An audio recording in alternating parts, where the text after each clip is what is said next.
Hello everyone. Here are 5 reasons your hair won't grow. Are you wondering why your hair won't grow past a certain length? Let's fix that with 5 possible reasons and what to do about them. 1. Dry hair. Lack of moisture leads to breakage. Use a leave-in to lock in hydration. 1. Too much heat. Regular blow drying or flat ironing damages your strands. Try heat-free styles instead. You can use Flexi Rods, silk ribbons, foam rollers, braiding, 2-strand twist, and the sock or robe curl technique. 1. Scalp neglect. Healthy hair starts with a healthy scalp. Exfoliate and oil it regularly. Use a gentle sulfate-free shampoo. 1. Poor detangling habits. Stop ripping through knots. Use a wide-tooth comb to detangle or use a detangling brush.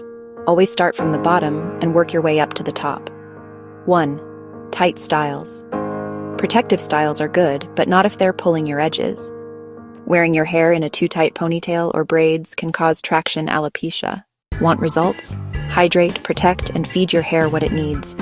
Subscribe and thumbs up and comment for more healthy hair tips. Thanks for watching.